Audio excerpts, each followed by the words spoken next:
Oh, yes.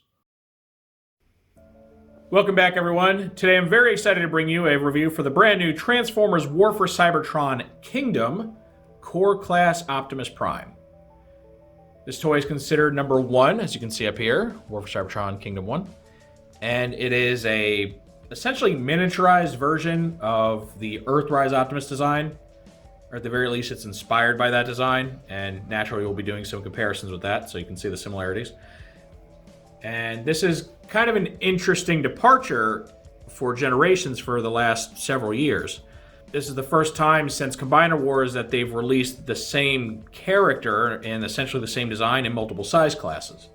As you may know, the Leader class Optimus Prime from Earthrise is being re-released in Kingdom, more or less unchanged. Now, personally, I'm not really a fan of the whole multiple figures and different size classes approach. I usually like when they leave that to like the more TV show or younger audience-oriented lines. And the last time they did this in Combiner Wars, the only 2 figures I never ended up picking up in that line were the Legends class Skywarp and Thundercracker, because it just felt really redundant to get those when they had Leader class toys. What changed my mind this time, though, is that we know we're getting a Titan class Arc, which in addition to transforming a robot is going to act like a playset for small figures. So these new Core class toys appear to be made specifically to scale with that. So I caved and I decided to buy into the Core class. I just did a review on Rat Trap, who is one of the other Core class toys in the first wave, and unlike Optimus here, he actually only comes in that size and he's already in scale with the other figures. So this one's going to be a little bit different, and you may or may not be interested in picking it up if you already have the Leader class. But of course, that's up for you to decide, and hopefully this video will help you, kind of come to that conclusion. So if you've seen my videos before, you know how this goes. We're going to take a look at the toy's packaging, then we'll open it up, we'll see the instructions for the toy, and then we'll see Optimus himself in both his vehicle and robot modes. Like I said, I'll be doing group shots with the Leader class toy, so you can see, just how they stack up to each other. And then at the end of the video, I'll give my final thoughts.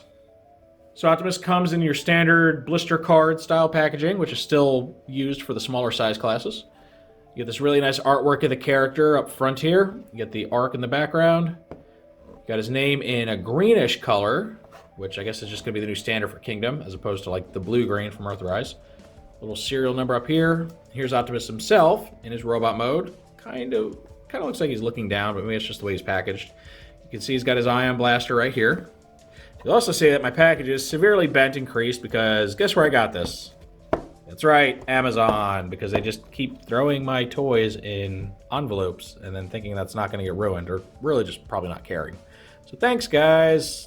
Thanks, Amazon, for continuing to ruin my packaging. Anyway, on the back, you get renders of the toy in much brighter and flatter colors than the finished product, and thankfully, the finished product looks a lot better. Looks a lot closer to the Earthrise version. So you get the vehicle mode here, robot mode. It takes 11 steps to transform, which, I gotta say is pretty good for such a small toy, right? This does feel like a step up from the Legends class. They're about the same size, but seem to be more complex. So that's great. I got this real cool, like, green rune thing going on underneath him, which I really dig. I love the aesthetic of this. And as a huge Beast Wars fan, this is just really scratching all the right itches for me. Can't wait to see the rest of the line. Okay, here's our little instruction book, done up in that lovely Beast Wars green, which just makes me so happy. Open this up. First little bit just shows you how to make him hold his weapon, in case you needed that help. And then it goes right into his transformation from robot to little tiny semi-truck mode. Shows you where to store his weapon, either on the back or along the side there. And then that's it. Pretty simple. Now here's a little vehicle mode. And you can see it's just a simple little thing. Simple even for, a Core Legends class, honestly. But rolls around just fine, though the rear wheels here have some sort of issue reaching the ground, but doesn't hurt it too much. Everything's fairly clean for the most part. There's this kind of big old open area right here, but honestly, that's there in the Leader class too, so how much can you fault this guy? Here we have his little ion blaster, and if you want, you can plug it into the side of the cab using this little tab here. You just push it in, and it's not the most secure connection, Not as good as a nice post or something, but first I gotta get it in. Alright, so there you go. That's what that looks like. And it's not very sturdy, especially because his handle here actually collides with the smokestack. So it's pushing away from it, and it doesn't take much to pop this thing off. So, I don't know. I don't really like it. And it seems kind of unnecessary, because the other option is to plug this in right here, have it on like his little trailer hitch area, which not only does that look a little better, but it's not impeding anything because this guy doesn't come with a trailer. Though I'm sure it's only a matter of time before some third-party company or individual makes a trailer for this guy. So yeah, I personally think we should just leave it there, but you guys can do whatever you want. Heck, you can even just leave it off if you don't like it. Here for comparison, we get our Earthrise Leader Class Prime, which is the design that this little guy is mostly based off of.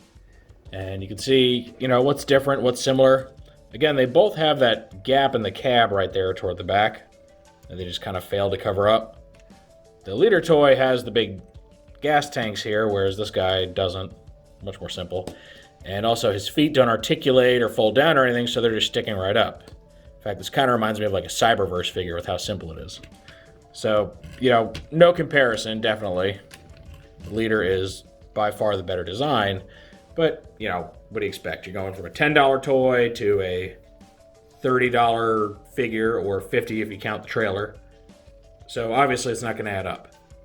So what we're really looking for here is whether or not this is a good design to, emulate a smaller version of this. And I think it is for the most part.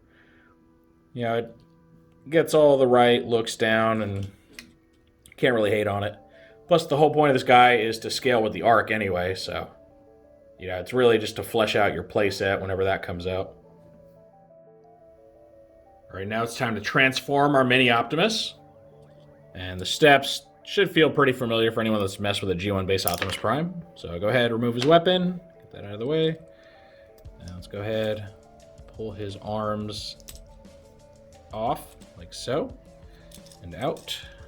Kind of just move him out of the way there. Go ahead, flip this panel down. Use some leverage to get the little head out of there, like so. Alright, turn this around. Separate the feet. You can take this little piece, flip it up, like so. Bring his waist in. Flip down his fists. Oh, wrong way. Wrong direction. Alright, like that. It's kind of neat. His fists actually have little 3mm ports on the backs of his hands, so it's kind of cool. Alright, and yeah, it's that simple.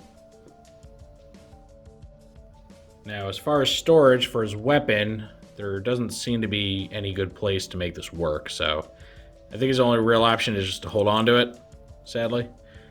So, that just plugs into his fist, like this. And yeah, this is our guy.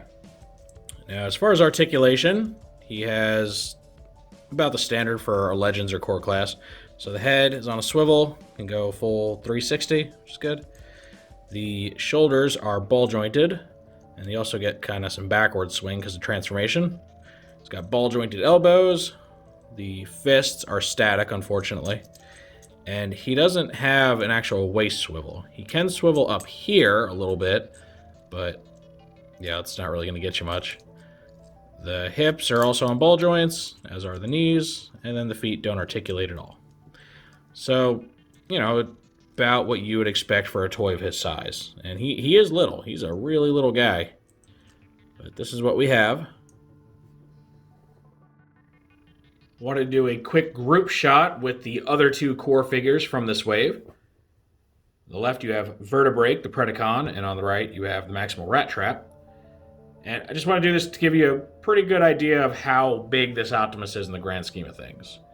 You can probably see he's a little bit taller than Rat Trap, mostly due to his head crest and antennae. And he appears to actually be a tiny bit shorter than Vertebrake, though of course that's also due to her pointy head there. So, overall, he fits right in with them as far as scale goes. Now, it's really weird seeing Optimus Prime be like the same height as Rat Trap, but they are sticking to that price point. And I'm not sure what it is, but he does feel simpler than the other two. He has almost the same articulation, the biggest difference being the lack of ball-jointed feet, since his are just molded in place. Which, personally, I think is a mistake. I don't know why they couldn't give him the ball-jointed feet. It's not like he's that complex. But, yeah, he does trend with what you'd expect for this class. And then for our last group shot, we're going to go back to the leader Optimus Prime. And the biggest thing I noticed between these two is that their proportions are much more varied than they are in their vehicle modes. You can see that our leader Optimus Prime, he's very streamlined, very athletic looking, whereas this guy's more of a bruiser type. And of course, that's down to his simplicity again. Doesn't help that his head is pretty tiny for his body. So, yeah, it's not a one-for-one. He doesn't exactly look like a downscaled leader toy. There are compromises made to make his tiny little figure work. But I would say that it's close enough to be serviceable. And again, the whole point of him is to interact with other small figures, so I think he achieves that well enough. He is, in my opinion, the best Optimus Prime they've ever made at this little scale. So while he may not be as impressive as his larger counterparts, he definitely does a great job at doing what he's supposed to do. So if that's what you're looking for, if you want a little Optimus, either because you want to collect crew members for your ARC playset, or you just really like the Legend scale, I know a lot of people, they only collect Legends, then this guy may be the right thing for you. And he's only $10, which, I know $10 used to buy you a lot more with these, but for 2020 market, it's pretty good. But of course, that is just how I feel about this toy. Now I'd love to know what you guys think of this new tiny little Optimus Prime. Is he worth picking up in your eyes? Do you have any interest in this guy if you've already collected larger Optimus Prime figures? Or do you only collect little figures and this is what you've been waiting for as far as an official offering? Any and all feedback is always welcome in the comments section.